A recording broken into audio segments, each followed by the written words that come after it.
Regionaalhaigla Tervise pooltund. Tere kuulama Regionaalhaigla Tervise pooltunni saadet. Täna me räägime doonorlusest ja saates on külas Regionaalhaigla verekeskuse juhataja Ave Lellep ja Regionaalhaigla verekeskuse vanemarst doktor Kulara Kanirsaeva ja nendega vestleb Hando Sinisalu. Tere tulemast!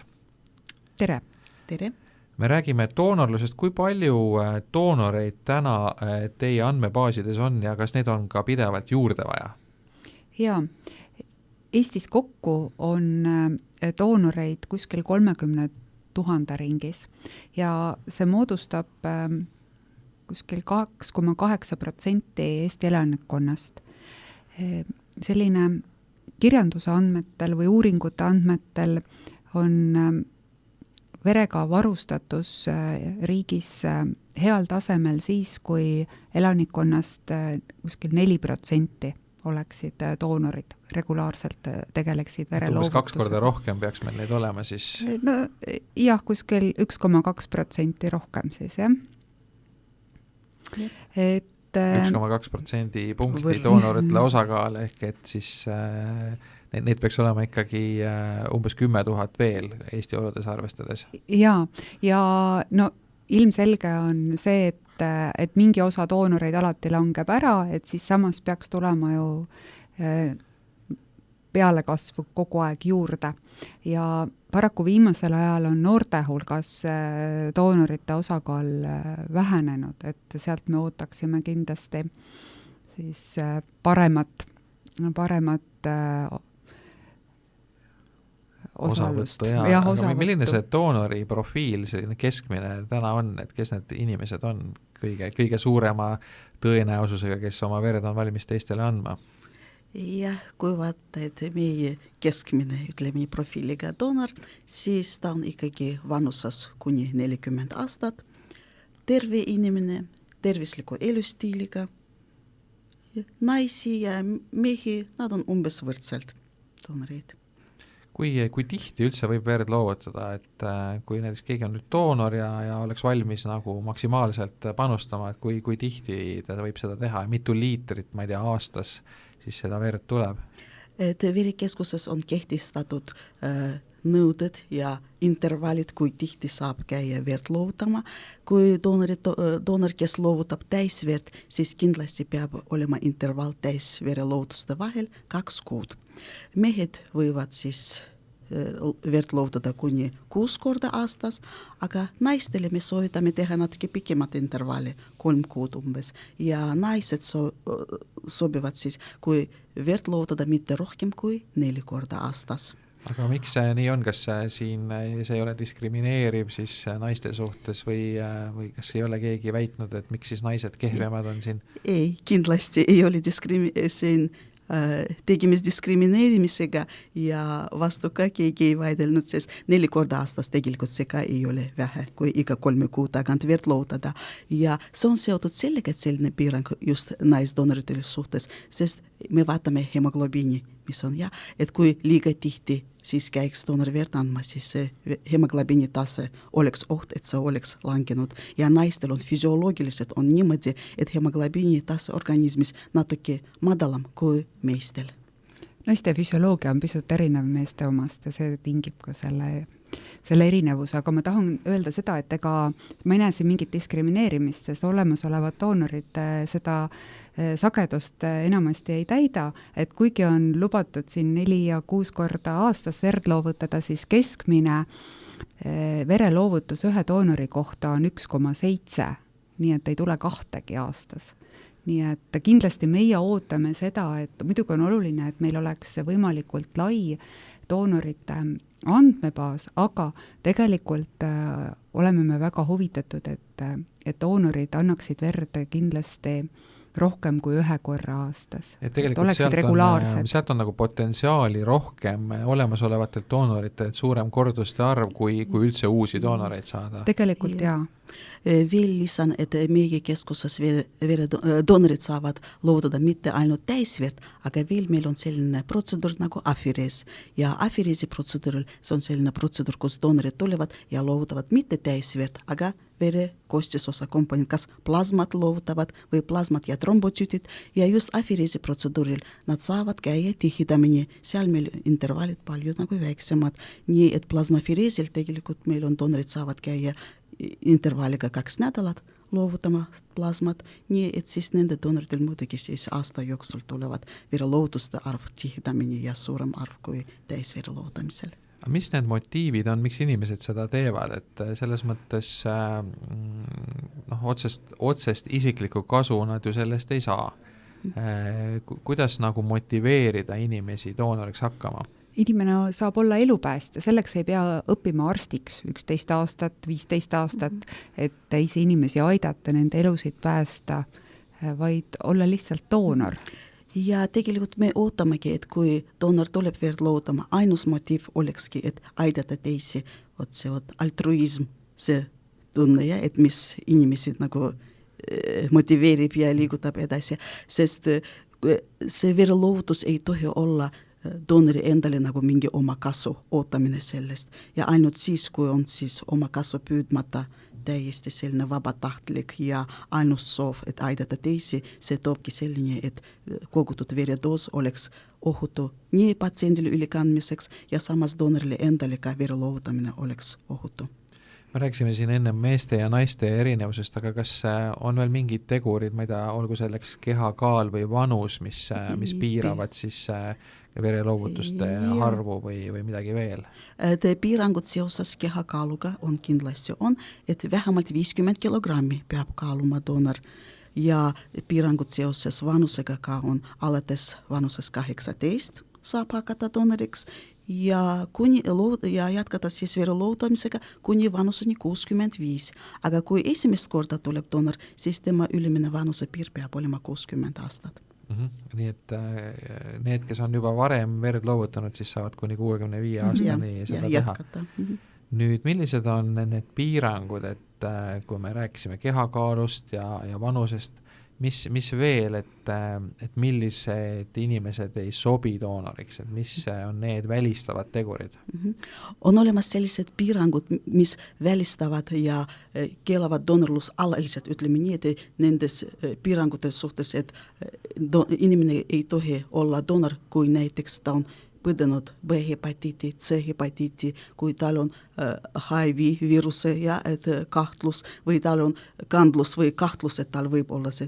Kindlasti ei sobi doonoriks narkomaanid, alkoholikud, ei sobi need inimesed, kes süstisid narkootikumi, isegi kui väga-väga ammu ja ükskord ikkagi see on selline piirang.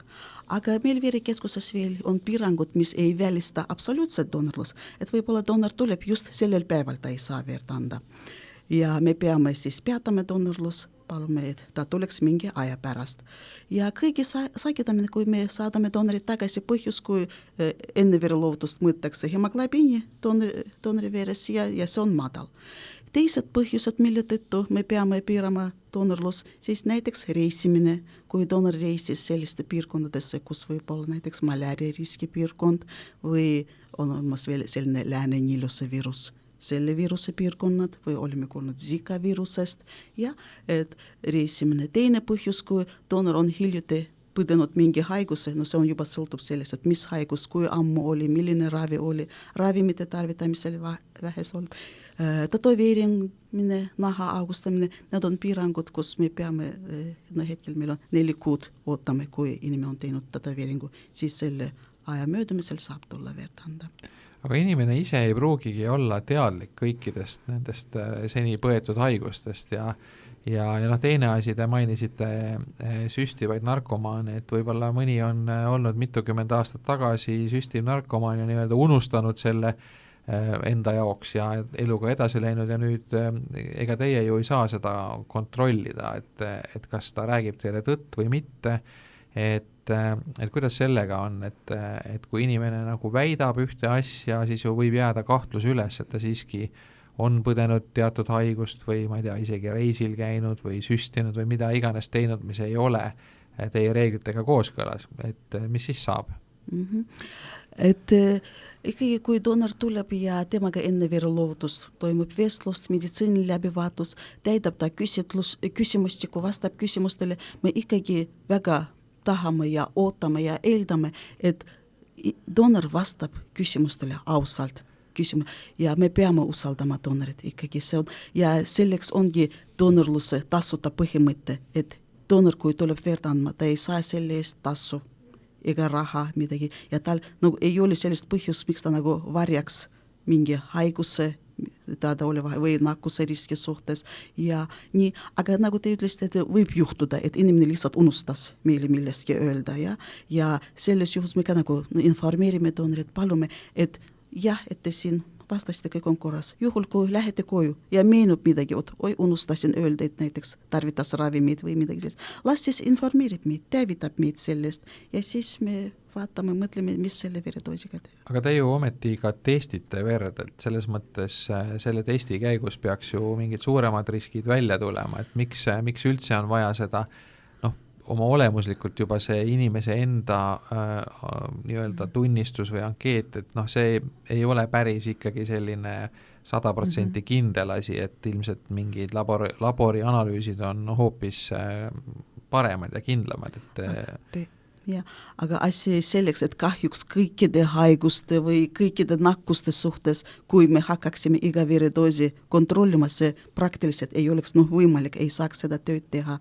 Meil on ikkagi piiratud, ütleme nii selles suhtes, et võimalused, milliste haiguste suhtes, kõigi ohtlikude nakkuste suhtes doonori verd kontrollitakse, nagu juba ütlesin, et see on hepatiidid, B, C, HIV, süüfilise tekitaja, nende suhtes kontrollime. Ülejäänud me kontrollida ei saa ja sellepärastki, et me küsitleme inimest, küsime, kas tal ja kui on kahtlus tekib, et inimesel võiks olla doonoril endal ja kui ei ole kindel, siis palume, et ikkagi pigem verd ei anna kui mingi kahtlus. Me testime nende markerite või nende nakkuste suhtes, mis on ette nähtud seadusandluses, Euroopa Liidu direktiivis. See ei ole võimaluste järgi, vaid see on vajaduste järgi, vajaduspõhine ja kindlasti on testimistehnoloogia kaasaegne, vastab kõigile nõuetele, aga mitte üks test maailmas ei ole 100% ja alati on igal haigusel oma peiteperiood ja ka selle, et kui ma olen täna nakkuse saanud, siis homme minu test ei ole kohe positiivne, et see on alati nii, et on mingi intervall, mis ajal siis on nakkus veres määratav ja seetõttu on väga oluline doonori ausus, see aitab veel, eks ole, on üks täiendav meede. Loomulikult me testime veel üle nende haiguste suhtes, nende nakkuste suhtes, mis on ette nähtud, aga see meditsiiniline läbivaatus on oluline nii selle vere ohutuse seisukohalt kui ka doonori enda tervise seisukohalt, et meie jaoks on oluline võrdselt nii patsiendi ohutus kui ka doonori tervise ohutus.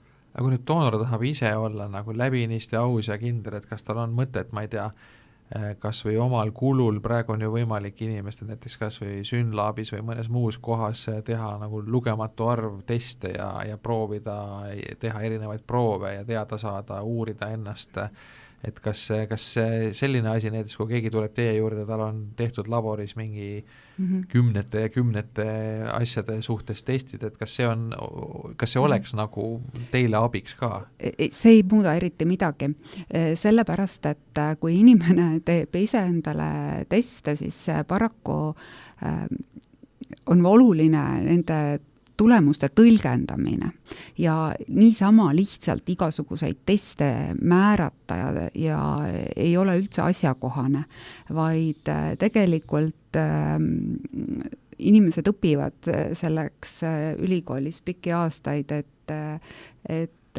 teada, milliste haigusnähtude või millistes situatsioonides milliseid uuringuid määrata, mida nendest tulemustest järeldada ja niisama lihtsalt testida ja siis vaadata, mis välja tuleb, tegelikult raha raiskamine. Et meil ei ole sellest tegelikult abi, ma tahan lõppkokkuvõttes sellest. See ei aita teid? Ei eriti mitte, jah. Nüüd verd saab loovutada verekeskuses, aga te aeg-ajalt olete teinud ka sellised väljasõite nii asutustesse kui kaubanduskeskustes ja nii edasi, et kui edukad sellised kampaaniad on, kas te saate sealt nagu täiesti uusi inimesi ka või kuidas see, või mis nende mõttekus on?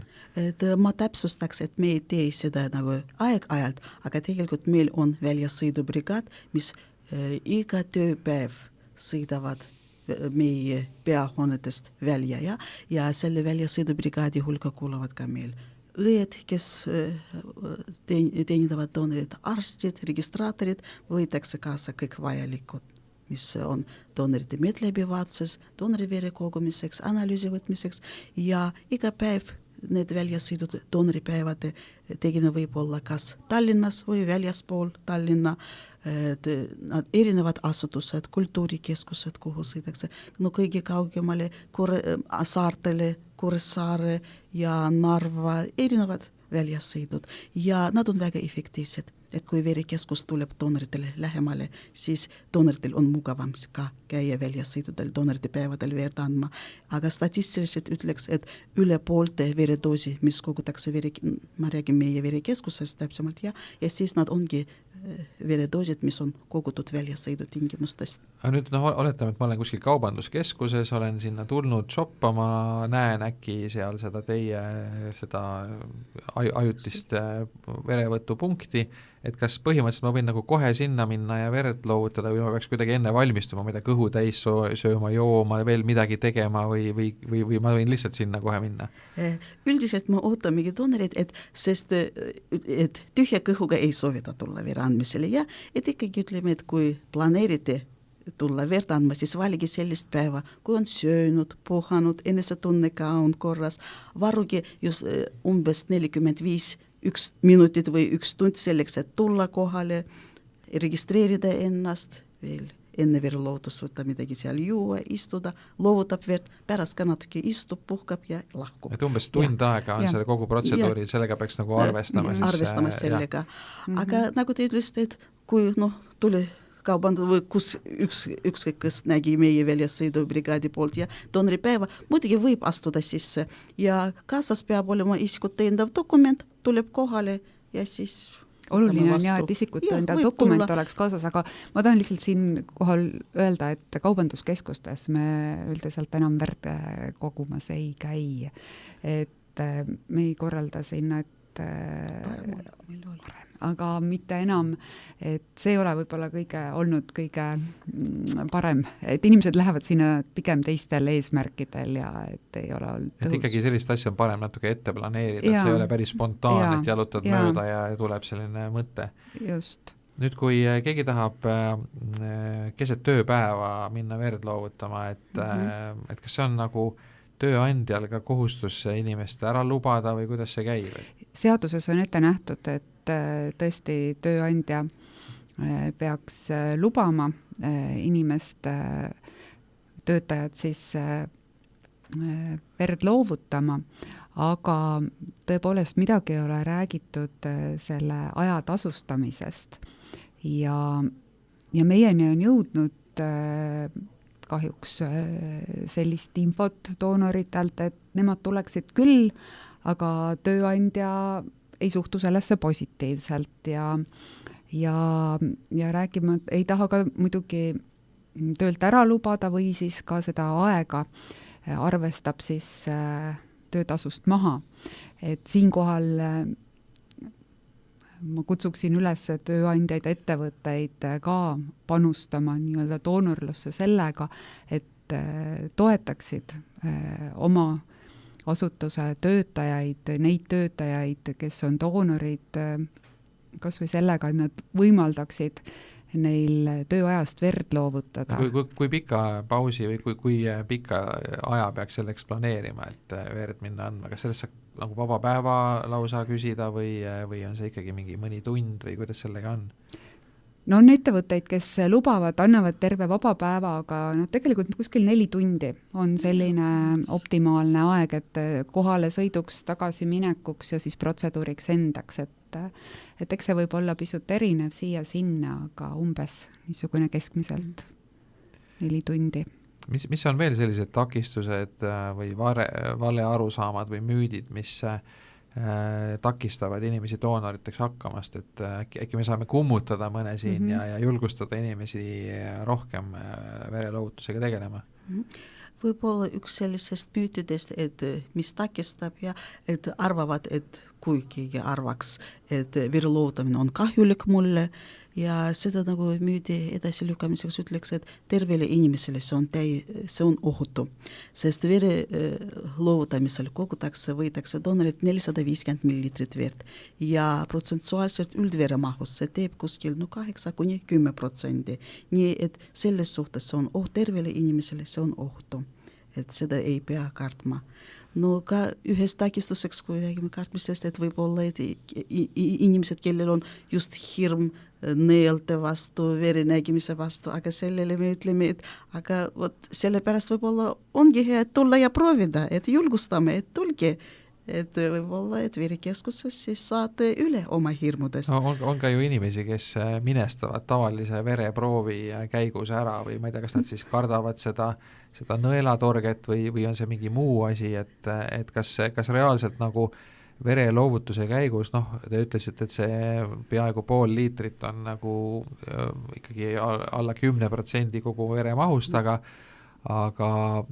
kui sa hakkad nagu mõtlema ja psühholoogiliselt ennast veel võib-olla üles kütad, et siis see tundub ikkagi pool liitrit on nagu täitsa nagu pudeli täis, eks ole, et see tundub natuke hirmutav, et kas inimene siis tunneb ennast nagu nõrgemana pärast seda või tekib tal pearinglus või mingi muu selline reaktsioon ka? Jah, et reaktsioonid võivad olla ja me ütlemegi nii, et see nagu te õigesti ütles, et see on pigem nagu psühholoogiline, see on nagu mõtlemises ja hirmust ka on seotud, et meie statistika järgi ainult 1% kõikidel verelootajatest, kellel võib tekibki selline reaktsioon, aga see on pigem selline lühiajaline ja pearinglus või näost valge läheb ja et minustusi ka on olnud, aga need on veelgi vähem kui see 1%. Nii, aga need on kõik nagu lühiajalised ja need ei ole eluohtlikud. Nii nagu ohtlikud nad ei ole. No see vist on ka nagu rohkem esimese korra teema, et kui inimene on juba ühe korra käinud, siis ta juba enam ei karda ja siis edasi läheb juba lihtsamalt, et võib-olla päris esimest korda minna, siis võib olla mingeid hirme sellega seotud. Ja, et võib-olla vahest on olnud ka sellised, kui ei ole esimene vereloovutus, kui näiteks inimene tuli vereloovutusele, ta oli juba väsinud või selle päeval vähe söönud, vähe vedelikku tarbinud või magamata öö oli enne seda ja siis loovutab verd ja tal võib hakata halb või nõrkus. Ja sellepärast me soovitame doonoritele, et kui tulete verd andma, kindlasti on söönud, puhanud, enesetunne on korras. Samal päeval enne ja peale verelootust ei soovitaks suurt füüsilist koormust, trenni, rohkem siis peale verelootust rohkem puhata, tarbida rohkesti vedelikku ja nagu ütlesin, et ainult statistika järgi 1%, kui kellelgi hakkab nõrkus või pearinglus ja see tähendabki, et 99% vereloovutajatest tunnevad ennast sama hästi nagu enne vereloovutus kui ka peale selle. No Eestis paraku käib elustiili ja kultuuri juurde ka alkohol, et kui palju alkoholi veres võib olla, et verd loovutada või millal, kui suur see intervall peaks olema viimase alkoholi tarvitamise ja vereloovutuse vahel? No kindlasti, et mitte samal päeval, et tarbinud alkoholi, aga kui intervallist muidugi see sõltub ka nagu kui eelnevalt, kui palju kogusest, kangusest ja... No kui inimene on võimeline, ütleme, ta tohib minna autorooli, siis ta tohib ka verd loovutada, et see võib-olla on see päris selline hea lihtne selline võrdlus, jah. Samal päeval ei tohiks kindlasti olla, et inimene peab olema kaine, kui ta tuleb verd loovutama. No jaa, aga selles mõttes, et jällegi ma üritan siin kogu juuksekarva lõhki ajada, aga kui ma olen näiteks lõuna ajal joonud ühe õlle ja tulen mõni tund hiljem, ütleme, autot ma võin juba juhtida, kas ma verd võin ka mõni tund hiljem siis loovutada või parem seda mitte teha? et siin ikkagi pigem, et samal päeval me samal päeval, et Pigem see mitte. reegel on see, et samal päeval mitte siis. samal päeval. See on hea lihtne meeles pidada. Ja vahetult ennem ei maksa ka suitsetada, et vahest mõni ukse taga veel lõpetab suitsu ja see astub verekeskusesse sisse. Seda me paluksime ja doonoritel, et kui suitsetajad tulevad verd andma, no 2-3 tundi enne vereloovutust ei suitsetaks. Samas, no mida pikem see interval, seda paremini, sest nikotiinisisaldust, et veres oleks maksimaalselt vähem. Kas dieedi osas on ka mingeid soovitusi, et mida mitte süüa näiteks? Ja dieedi suhtes, et me soovitaks liiga rasvast toitu enne vereloovutust ei sööks, sest kui mingi rasvane toit oli, kindlasti see veriga rasvane, vereplasma rasvane ja see kvaliteedi suhtes eriti nagu ei sobi ka, et liiga rasvast toit ei sööks, aga samas tühja kõhuga ka ei tuleks, nii et tervislik eine ja siis kõik on hästi oleks. Milliseid doonoreid, ma just mõtlen nagu siis veregrupi suhtes teil kõige rohkem vaja on, et kes need kõige defitsiitsemad on? Et kui veregruppide suhtes tegelikult meil on vaja doonorid kõikide veregruppidega, sest patsiendid ka on ju kõikide veregruppidega patsiendid ja kui me vaatame, kui palju näiteks mingi veregrupiga elanikkonnas protsentuaalselt ja kui kõige rohkem näiteks A-positiivse veregrupiga inimesi, siis neid doonorid meil ka on palju, aga peame arvestama sellega, et patsiente ka on palju, nii et vajadus on suur. Aga ja sama teine väide, kui näiteks AB-negatiivse veregrupiga inimesi ainult 1% elanikkonnas, vastavalt, et siis doonorid meil ka on vähe ja samas kui samal ajal haiglatesse satub mitu patsiendi selle veregrupiga, siis suur vajadus tekib. Nii, et me seda igapäevaselt kontrollime ja vaatame, millise veregrupiga meil on just hetkel kõige rohkem vaja. Meie kodulehel on väga hästi illustratiivselt näha, milline on meie verevarud, millist gruppi just parasjagu kõige rohkem võib-olla oleks tarvis, kus on seal sellised kriitilised kohad, et doonorid võivad verekeskuse kodulehel käia, see on kohe avalehel ilusti näha, aga negatiivsed, reesus negatiivsed on alati vajadus suurem kui positiivsete järel, aga kõik on oodatud muidugi. Aga sellega olekski paslik lõpetada, et ma ei tea, äkki mingi üleskutse veel inimestele, et kes ja miks ja et nad võiks tulla, et ma saan aru, et meil oli circa 10 000 doonorit ideaalist veel puudu Eesti olusid arvestades, et millised inimesed võiks siis tulla ja ennast see esimese vereloovutuse teha ja teie andmebaasi ennast üles anda ja mis te neile ütlete nagu innustuseks?